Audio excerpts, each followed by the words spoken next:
arrived at Prestige Motors on a Tuesday morning wearing jeans and my favorite cardigan, the one with the small coffee stain near the hem that I'd stopped trying to remove. My Honda had finally given up after 200,000 miles, and I needed something reliable, nothing fancy. The showroom gleamed with chrome and promise, luxury vehicles positioned like art installations under calculated lighting. I'd done my research, knew exactly what I wanted. A mid-range sedan with good safety ratings. What I didn't know was that I was about to become the subject of a masterclass in how quickly judgment can destroy a business.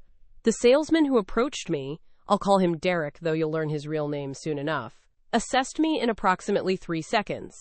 His eyes traveled from my worn sneakers to my canvas bag, and something shifted in his expression. Not contempt exactly, more like calculated disinterest. "Can I help you?" he asked, the question landing somewhere between genuine inquiry and polite dismissal. I smiled, used to this. "I'm interested in looking at sedans, something in the 30 to 40,000 range." His eyebrows lifted microscopically. "We're a prestige dealership. Our inventory starts considerably higher than that." I noticed he didn't move, didn't gesture toward any vehicles. "I saw several models in that range on your website," I said, keeping my voice even. "The Lexus ES, the Audi A4. Those are pre-owned," he said, and the way he pronounced pre-owned made it sound like a diagnosis. "They're in the back lot. You'd need to speak with someone from that department." Something in his tone made me pause. The back lot. Like I'd asked to rummage through a dumpster. "Could you direct me there?" I asked. He glanced at his watch, a Rolex that caught the showroom lights. "They're probably at lunch. You could come back around 2. It was 11:15. I'd taken the morning off work specifically for this. "I'll wait," I said. His smile tightened. "Ma'am, I really think you'd be more comfortable at one of the dealerships down the street. They specialize in more budget-conscious options." There it was, the polite erasure.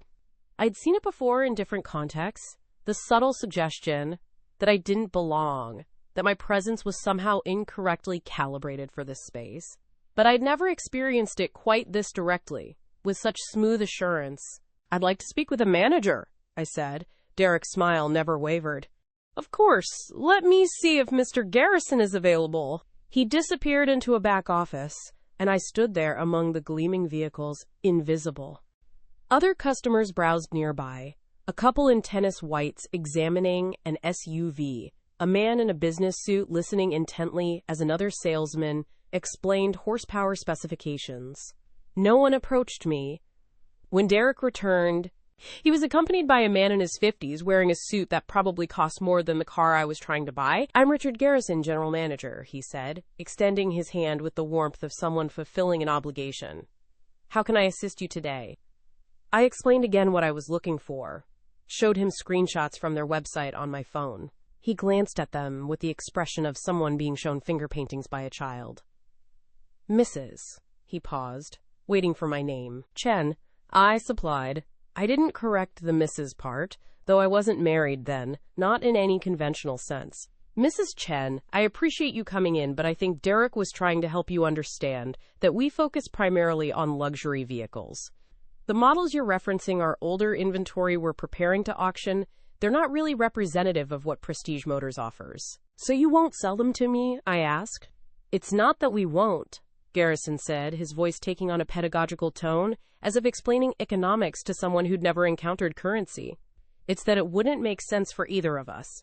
Those vehicles need work, they're not showroom ready. And frankly, the paperwork and preparation costs for a lower margin sale don't align with our business model."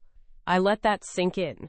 They had cars I wanted to buy, but selling them to me wasn't worth their time. "I'm paying cash," I said. Something flickered in Garrison's expression, not interest exactly, more like renewed assessment. "How much cash are we discussing?" "Whatever the price is," I said. "I've been approved for financing as well, but I prefer to pay outright." Now I had his attention, but it came wrapped in suspicion. "Ma'am, with all respect, that's a significant amount of money. Do you have documentation of funds?" This was it. The moment where judgment crystallized into action. He wasn't asking if I could afford it, he was suggesting I couldn't, that my claim was fraudulent or delusional. Are you asking all your customers to prove they have money before you'll show them cars? I asked. We ask when there are questions about the seriousness of the inquiry, Garrison said, his tone hardening slightly. We're a business, Mrs. Chen, not a showroom for tire kickers. Tire kickers. The phrase landed like a diagnosis. I thought about my husband, about the conversation we'd had that morning over coffee in our kitchen. He'd offered to come with me, knowing how these things sometimes went, but I'd insisted on handling it myself. I'd wanted the independence of this choice, the normalcy of walking into a dealership and buying a car on my own terms. Pride, maybe, or stubbornness. Now I was standing in this temple of consumption, being told I wasn't a serious customer because I dressed for comfort instead of performance. I'd like to leave my contact information, I said. When you decide you're willing to sell me a car, you can call. Garrison's expression shifted into something colder. I don't think that will be necessary. As I've explained, we're not the right fit for what you're looking for. You're refusing to sell me a car, I said flatly, wanting the words stated clearly. I'm suggesting you'd be better served elsewhere, he countered. There's a Honda dealership 3 miles south. I'm sure they'd be happy to help you. The dismissal was complete. Derek stood slightly behind Garrison, his face carefully neutral, but I caught something in his eyes, satisfaction maybe, or vindication. They'd identified me as a problem to be managed and were managing me right out the door. I should mention here that my husband's name is James Chen, though you might know him better as the founder of Quantum Dynamics, the tech company that revolutionized cloud infrastructure and went public for $8 billion 3 years ago. I should mention that we live simply by choice, that wealth for us has never been about display, but about freedom and security and the ability to fund the things we believe matter. I should mention that I have a doctorate in environmental science and work for a nonprofit that develops sustainable water systems for developing countries, that I dress for function, not fashion, because I spend half my time in communities where a designer handbag would be obscene. But I didn't mention any of this to Garrison or Derek because I shouldn't have to. Because the ability to buy a $40,000 car shouldn't require credentials or costumes. Because judgment based on appearance is wrong, whether you're refusing service to someone who can't afford your product or someone who can buy your entire dealership before lunch. So I left. I walked out of Prestige Motors with my dignity intact and my wallet closed, got into my rental car, and drove home. James was in his office on a video call, but he saw my face and muted immediately. That bad? He asked. I told him everything, the whole humiliating sequence. I'm not someone who cries easily, but I felt the heat behind my eyes, the anger and frustration of being made small. James listened without interrupting, his expression growing progressively darker. When I finished, he was quiet for a long moment. Then he said, I think it's time we paid Prestige Motors a visit. James, no, I said, knowing where this was going. I don't want you to fix this. I don't want to be the woman whose powerful husband has to fight her battles. This isn't about fighting your battles, he said gently. This is about teaching a very specific lesson about assumptions and consequences. Trust me? I trusted him. So the next morning, I dressed exactly as I had the day before. Same jeans, same cardigan, even the same sneakers. James wore one of his standard outfits. Khakis and a button-down shirt that had seen better days, his preferred uniform that drove his PR team to despair. But this time, we didn't take the rental car. This time, we arrived in James's Rolls-Royce Phantom, the one he'd bought on a whim after the company went public and barely driven since. Our driver, Marcus, pulled up to Prestige Motors at precisely 10 a.m., and the effect was immediate. The gleaming black vehicle, worth more than most houses in the area, attracted attention like a gravitational event. By the time Marcus opened the door and I stepped out, followed by James, a small crowd of salespeople had materialized. Derek reached us first, his face a study in confused recognition. He definitely remembered me, but he was clearly struggling to reconcile yesterday's dismissible customer with today's arrival. Welcome to Prestige Motors, he said, the words automatic. How can I help you today? You already tried to help me yesterday, I said pleasantly. Remember? You sent me to the back lot. The confusion crystallized into something like horror. Richard Garrison appeared, drawn by either the car or some sixth sense that his morning was about to deteriorate. He was smiling, his dealership owner smile, until he saw me, and then his face did something complicated. "Mrs. Chen," he said, and now my name sounded different in his mouth, like he was tasting it for toxins. "Mr. Garrison," I said. "I've reconsidered your advice about going elsewhere. But first, I thought we should have a conversation about assumptions." James stepped forward, extending his hand. "James Chen, I don't think we've met." I watched Garrison's brain work, watched him try to place the name, and then watched the recognition hit. His face went through several colors. "Mr. Chen," he said, shaking James's hand with the grip of someone trying to prevent drowning. I didn't realize, we'd be honored to help you find a vehicle." "I'm not looking for a vehicle," James said, his voice carrying the casual authority of someone used to boardrooms and negotiations. "My wife was looking for a vehicle yesterday, and you turned her away." "There was a misunderstanding," Garrison said quickly. "Derek here was trying to direct her to our pre-owned section, but there was some confusion about availability." "There was no confusion," I said. "You told me selling to me wasn't worth your time. You implied I couldn't afford your cars. You suggested I try the Honda dealership down the street." Other customers were watching now, the showroom theater playing out in real time. Derek looked like he wanted the floor to open and swallow him. Garrison was smiling, but it was the smile of a man facing an audit. "I apologize if there was any miscommunication," Garrison said. "We would absolutely love to help you find the perfect vehicle. If you'll come into my office, we can discuss options. I'm sure we can find something that works for you." "Here's what's going to work for me," I said, and I felt something shift inside, all the years of being underestimated and dismissed crystallizing into clarity. "I'm going to buy a car today, but not from you. I'm going to buy it from whatever dealership treats me like a person instead of a problem. And then I'm going to make sure everyone knows exactly how Prestige Motors treats customers who don't look wealthy enough." "Mrs. Chen, please," Garrison said, and now there was genuine alarm in his voice. "Let me make this right. Any car on this lot, any price, we'll make it work." "You had that option yesterday," James said. "Today is different." "We made a mistake," Garrison said. "I admit that.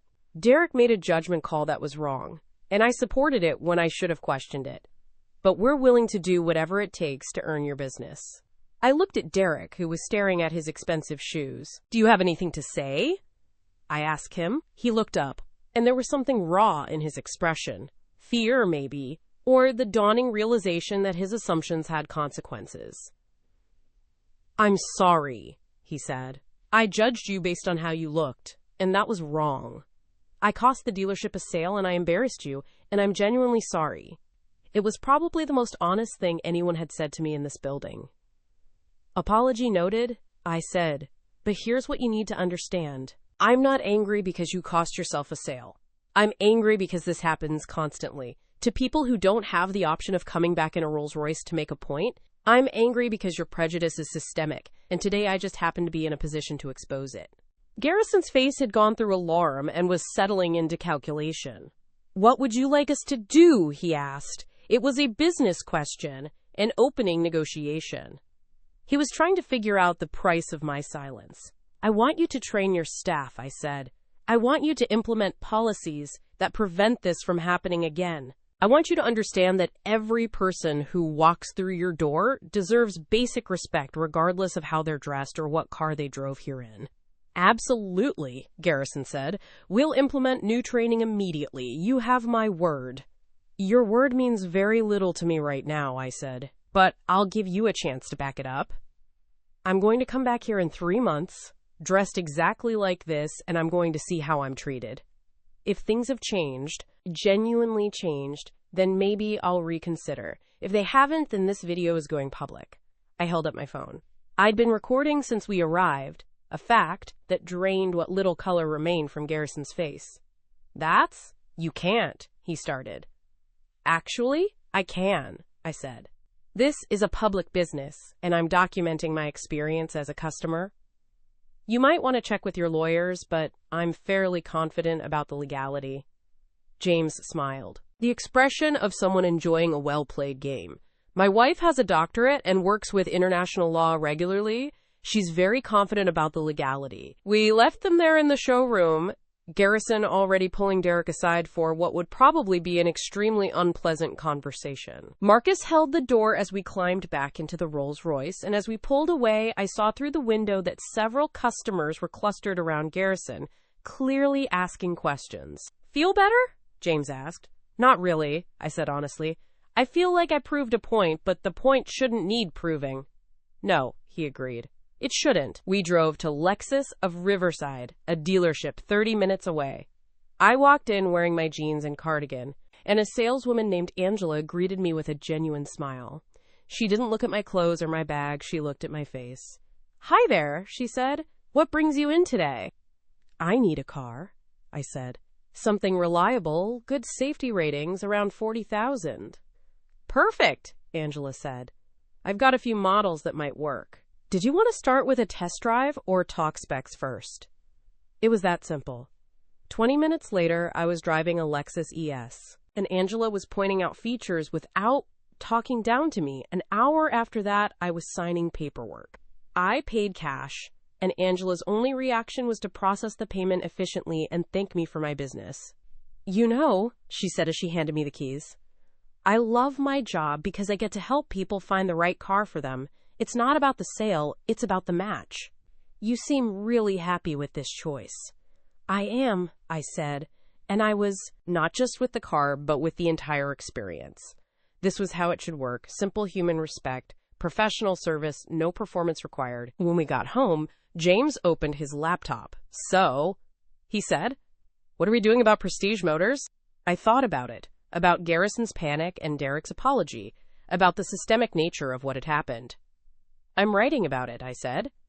"Just what happened. No embellishment needed. I'm going to post it on my blog and social media. What happens after that is up to the internet." "The internet is not known for its mercy," James observed. "Neither am I," said. "When it comes to this particular issue." The post went up that evening, a straightforward account of both experiences, Prestige Motors and Lexus of Riverside. I included screenshots of the cars I'd inquired about on Prestige's website, proof that I'd been a legitimate customer with reasonable expectations. I didn't include the video footage. I wanted the story to stand on its own merit without the spectacle of the Rolls-Royce reveal. I mentioned James only as my husband and quantum dynamics not at all. The response was immediate and overwhelming. Within hours, hundreds of people were commenting with their own stories of being judged, dismissed, or discriminated against at dealerships, stores, restaurants, banks. The pattern was depressingly consistent: assumptions based on appearance leading to differential treatment, respect rationed according to perceived wealth or status. A local news station picked up the story, then another. By the end of the week, Prestige Motors was trending on social media, and not in a good way. Reviews flooded their pages, both new accounts of similar treatment and old ones suddenly resurfacing, as people felt empowered to share experiences they'd previously kept quiet. Garrison called me 3 times. I didn't answer, but I listened to the voicemails. The first was defensive, explaining that they'd already begun retraining staff and implementing new policies. The second was pleading, asking me to consider the damage being done to their reputation and the livelihoods of their employees. The third was angry, threatening legal action for defamation and claiming I was ruining his business with lies. I called him back after the third message. "Mr. Garrison," I said when he answered, "I haven't lied about anything, and threatening to sue me for telling the truth about my experience is probably not the strategic move you think it is." "You're destroying us," he said, and he sounded genuinely distraught. "Our sales are down 40%. We've had vendors pull contracts. My staff is getting harassed online."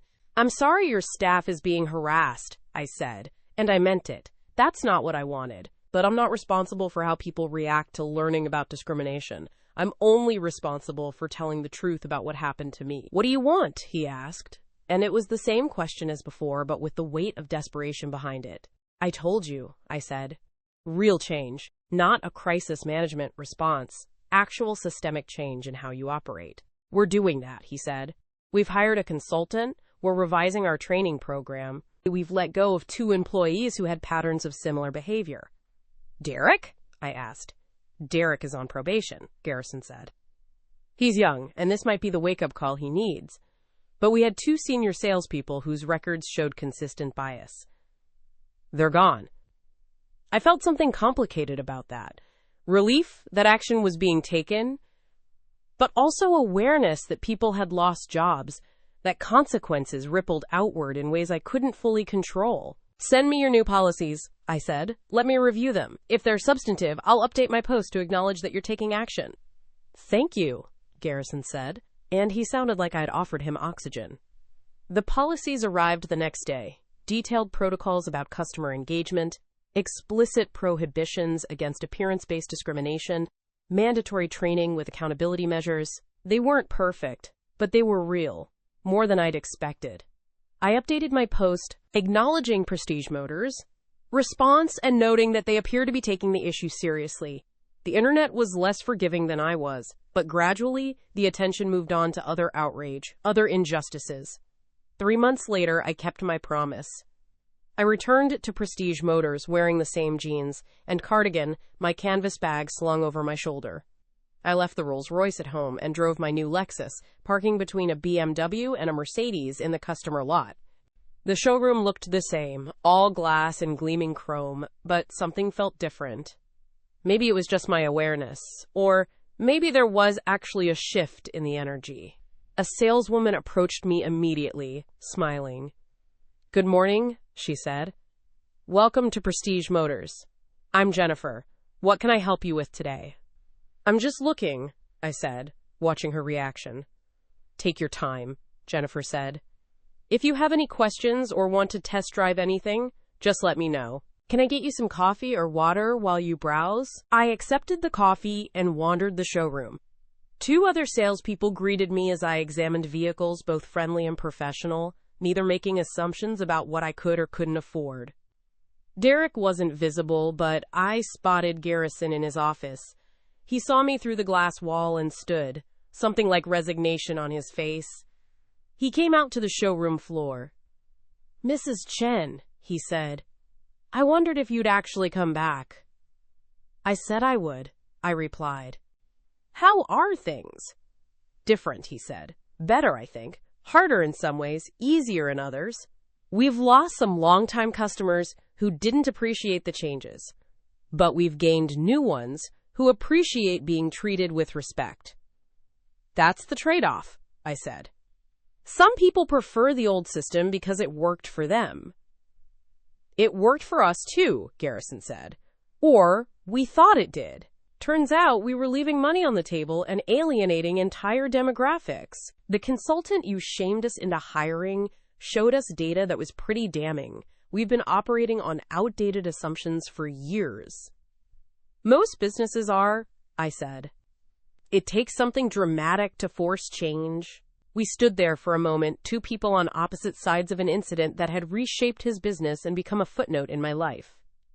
"I really am sorry," he said finally. "Not because you cost us sales or damaged our reputation, though you did both those things, but because you were right. We were wrong, and we needed to be called out." "Thank you," I said. "That actually means something. I didn't buy a car from Prestige Motors that day. I didn't need one, and I wasn't trying to reward them for doing what they should have been doing all along. But I left feeling like the point had been made, the lesson had landed." James was in the kitchen when I got home, making lunch. "How'd it go?" he asked. "Good," I said. "I think things actually changed." "You changed them," he corrected. "No," I said. "I just exposed what was already broken. They had to choose whether to fix it." That night, I got an email from a woman named Sandra. She'd read my original post and my update, and she wanted to share her own experience. She'd gone to Prestige Motors the previous week, dressed casually, because she'd come straight from her nursing shift. She'd expected to be dismissed based on my story and what she'd heard from others, but instead she'd been treated professionally, bought a car, and wanted me to know that the changes seemed real. I read the email twice, then forwarded it to Garrison with a simple note, "Keep doing this." His response came an hour later, just 2 words, "We will." The story could end there, with lessons learned and behavior modified. A neat arc from injustice to accountability to change. But life is messier than narrative, and the truth is that what happened at Prestige Motors was both smaller and larger than it seemed. Smaller because one dealership changing its policies doesn't address systemic discrimination, doesn't solve the fundamental problem of how we judge and value people based on superficial markers. Larger because stories like mine, multiplied across thousands of interactions and shared across millions of social connections, actually do create pressure for change. They make the cost of discrimination visible and immediate in ways that laws and policies sometimes don't. I still get messages from people sharing their own stories, still hear from business owners trying to figure out how to do better, still encounter situations where I'm underestimated and have to decide whether to educate or just move on. The difference is that now I know my experience wasn't unique or isolated, and I know that speaking up can matter. 6 months after everything happened, Lexus of Riverside asked if I'd be willing to participate in a training video about customer service. They wanted to highlight Angela's approach and use my experience as an example of how respect and professionalism should be standard regardless of customer appearance. I agreed, and during the filming, Angela told me something I hadn't known. "I almost didn't help you that day," she admitted. "I was having a terrible morning. My car had broken down, and I'd barely made it to work. And when you walked in, I just wanted to get through the day. But then I thought about how I'd want to be treated if I was in your position. And that made all the difference. It's always about that choice, isn't it? The decision to treat someone the way you'd want to be treated, to extend basic humanity regardless of what you think you know about them." Prestige Motors had made the wrong choice, then been forced to confront it, then chose differently. That's not heroic, it's baseline decent, but in a world where baseline decency is often negotiable, maybe it's worth acknowledging when people get there. James still jokes that I should have let him buy the dealership and fire everyone, that the Rolls-Royce entrance should have been followed by corporate acquisition and complete restructuring. But that would have been his story, his solution imposed from the outside with money and power. What actually happened was mine.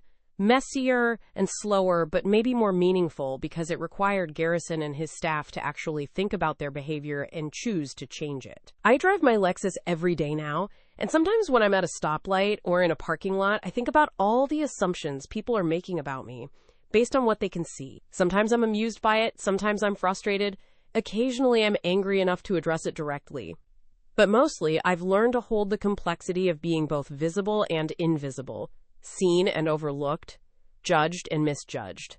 The cardigan with the coffee stain is still in my closet. I wear it regularly. A small act of defiance against the idea that I need to perform wealth or status to deserve respect. James says it's become my superhero costume, the outfit I wear when I want to test how people really see me. He's not entirely wrong. Last month, we attended a charity gala, one of those events where appearance is currency and everyone is performing some version of success. I wore a dress that cost more than my first car, jewelry that made security guards nervous, the full costume of wealth. People were incredibly nice to me, deferential even, falling over themselves to shake my hand and exchange pleasantries. And all I could think was how different this was from Prestige Motors, how the same people being so gracious to me in designer clothes might have dismissed me in my jeans and cardigan, how conditional their respect was, how much it depended on external validation rather than inherent worth. "You look like you're contemplating something heavy," James said, appearing with champagne. "Just thinking about how exhausting it must be to care this much about appearance," I said, "says the woman who just spent 3 hours getting ready," he pointed out. "That's different," I said. "I chose this. I'm playing the game voluntarily, with full awareness. It's not the same as having to perform to be treated like a human being." He considered that. "Fair point. You want to leave?" "Not yet," I said. "I'm making a donation tonight, and I want to make sure it's handled properly. But yes, eventually." We stayed for another hour, wrote a substantial check to a cause we believed in, and left before dessert. In the car, I took off the expensive jewelry and put it in its case, started removing the performance of wealth piece by piece. By the time we got home, I was just myself again, whatever that means. The Prestige Motors incident taught me something important about power and how to use it. I'd always known I had privilege, the kind that comes from education and financial security and being married to someone successful. But I'd thought of it as something to be minimized, hidden, almost apologized for. What I learned was that privilege is a tool, and like any tool, it can be used thoughtfully or carelessly, for harm or for good. I had the privilege of being able to walk away from Prestige Motors without consequence, of being able to return in a Rolls-Royce and force them to confront their assumptions, of having a platform where my story would be heard and amplified. Most people experiencing the same discrimination wouldn't have those options. They'd just absorb the insult, shop elsewhere, carry the weight of being dismissed as unworthy. Using my privilege to expose what happened wasn't heroic, but it was responsible, a recognition that if I had the tools to address injustice, I had some obligation to use them. Derek called me 8 months after everything happened, asked if we could meet for coffee. I was surprised, but agreed, curious about what he wanted to say. We met at a cafe halfway between his work and my office, and he looked different. Older, maybe, or just more aware. "Thank you for meeting me," he said, and he seemed genuinely nervous. "I've wanted to talk to you for months, but didn't know if you'd be willing." "I'm willing to listen," I said. "I wanted you to know that what happened changed my entire approach to my work and honestly to my life. I've been in sales for 6 years, and I developed all these assumptions about who was a serious customer and who wasn't. I thought I was being efficient, protecting my time, by focusing on people who looked like they had money. What I was actually doing was discriminating and losing sales and being, honestly, a worse person than I thought I was." He paused, stirring his coffee without drinking it. "After you came back in that Rolls-Royce, I went home and really looked at my record, at patterns I'd never questioned before. And I realized I'd been doing this constantly, making judgments based on appearance and treating people differently. It was never conscious. I never thought of myself as prejudiced, but the impact was the same." "What changed?" I asked. "Everything," he said. "I started treating every customer the same, with the same respect and attention, regardless of how they looked. And you know what happened? My sales went up. Not a little, significantly. Because when you're not filtering people through bias, you're actually paying attention to what they need and whether you can help them. Revolutionary concept, right?" He smiled, but it was self-deprecating. "I'm not telling you this to make you feel sorry for me or to get some kind of absolution. I'm telling you because you deserve to know that what you did mattered, that it actually changed things. And I wanted to apologize again, properly, for treating you the way I did. You didn't deserve that. Nobody does." I looked at him across the table, this young man who'd been forced to confront his own prejudices and had apparently learned from it. "I appreciate that," I said. "And I'm glad things changed. Can I ask you something?" Derek said. "What was it like coming back in that car? Were you trying to make a point or get revenge or what?" I thought about it. I was trying to make visible what's usually invisible. Most discrimination is subtle. It's in the tone of voice and the body language and the differential treatment. It's hard to prove and easy to deny. I wanted to make it undeniable, to create a situation where the prejudice was so obvious that it couldn't be rationalized away. "You succeeded," Derek said. "Trust me, it was undeniable." We talked for another half hour, and I found myself genuinely hoping he'd continue growing, learning, becoming the kind of person who saw people instead of categories. When we parted, he thanked me again, and I drove away thinking about the complexity of human change, how we're all capable of both harm and growth, judgment and understanding. The story of Prestige Motors became, for a brief time, a reference point in discussions about discrimination and customer service, about the assumptions we make and the consequences they carry. I gave a few interviews, participated in some podcasts, and then gradually the attention faded as the internet moved on to newer outrages. But the change stayed, at least in that one dealership and in the awareness of people who'd heard the story and thought about their own biases. That's not nothing. It's not enough, but it's not nothing. I still think about that morning sometimes, standing in the Prestige Motors showroom being told I wasn't worth their time. I think about how small I felt, how angry, and how determined not to let that feeling dictate my response. I think about the choice to expose, rather than just move on, to use my privilege for something beyond personal vindication. And I think about all the people who experience similar treatment without the resources to push back, who just have to absorb the message that they're somehow less than, unworthy of basic respect. This story had a resolution because I had options. Most stories like it don't end with Rolls-Royces and policy changes and apologies. They just end with people feeling diminished and businesses continuing to operate on prejudice because it's never challenged. That's the part that keeps me wearing the cardigan with the coffee stain. Keeps me testing how I'm treated when I'm not performing wealth or status. Because someone should be paying attention to the gap between how we claim to treat people and how we actually do. Someone should be making that visible. James says I'm on a crusade, that I've turned one bad experience into a lifelong mission. He's not entirely wrong, but it's more than that. It's about recognizing that dignity shouldn't be conditional. That respect isn't something you have to earn through the right clothes or car or credentials. It's about understanding that every interaction is a choice between seeing someone's humanity or reducing them to assumptions. Prestige Motors made the wrong choice, then got the opportunity to make a different one. That's the best outcome we can hope for in most situations. Not that people never make mistakes, but that when they do, there's pressure and incentive to correct them. The story doesn't really end, because these issues don't end, but it transforms, becomes part of a larger conversation about fairness and dignity, and how we create systems that honor both. I'm still learning how to navigate that, how to use my voice and privilege effectively without becoming self-righteous or exhausting. It's a work in progress, like most important things. Lexus is parked in our garage next to James's practical sedan and the Rolls-Royce that rarely sees daylight. Every time I drive it, I think about Angela and how simple it was when someone just treated me like a person. That's all anyone wants, really, to be seen and respected and given the opportunity to engage on equal footing. Not special treatment, just human treatment. Prestige Motors learned that lesson the hard way. I hope it stuck. I know it stuck with me.